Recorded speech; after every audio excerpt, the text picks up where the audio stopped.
There were questions I asked myself when I was growing up. They were very personal questions, so I guess they kind of made their way almost like writing a diary, just made their way into the script in a very personal way. 위플래쉬의 재개봉을 맞아 한국 영화 팬들에게 큰 사랑을 받는 데이미언 셔젤 감독님과 함께한 특별판 애사심이 아니라 네 사심! 마지막 영상입니다. 특별히 한국에서 젊은 관객분들에게 큰 사랑을 받은 이 영화 관련된 질문 드려봤습니다. 사실은 이 영화가 독특했던 것이 한국에서요 젊은 관객분들에게 굉장히 인기가 있었습니다. 현재서도 어떤 반응이었는지 궁금하기도 한데요, 개인적으로 느꼈을 때 이 영화 자체가 모든 사람이 명확한 목표나 꿈을 가지고 있다는 생각이 들었습니다. 심지어 아버지조차도 아들에 대한 열정이 그리고 꿈이 가득했던 것으로 느껴졌는데, 꿈이라는 가치, 목표라는 가치가 혹시 특별한 게 다른 게 있다면 궁금합니다. Yeah, I mean, I think that's a great point that everyone, including the father, has a dream in the film. I guess I've always been drawn to characters, not just characters who have dreams, but characters who have dreams that seem on the surface unlikely or sort of somehow impractical.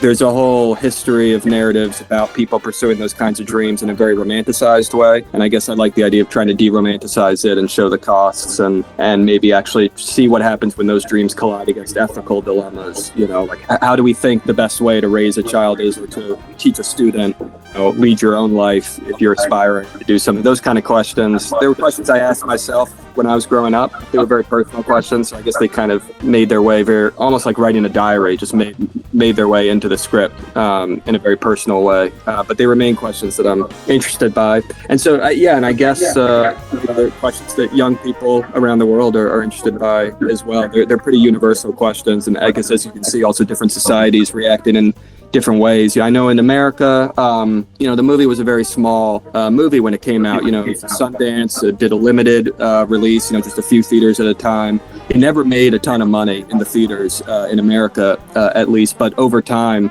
there was this small following of people who really loved it, and that kind of grew over time. And that's been really wonderful for me, just to sort of see that grow and see young people even today kind of seem to respond to it. It kind of continues to amaze me because, again, it was made as such a small film that I don't think any of us making it expected. We hoped that it would find some kind of audience, but we didn't expect it to really sort of translate across the United States, let alone, the world, and let alone Korea.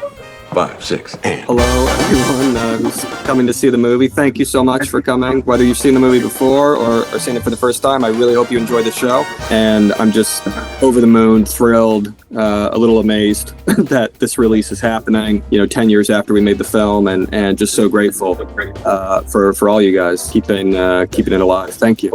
Whiplash, see you in Megabox.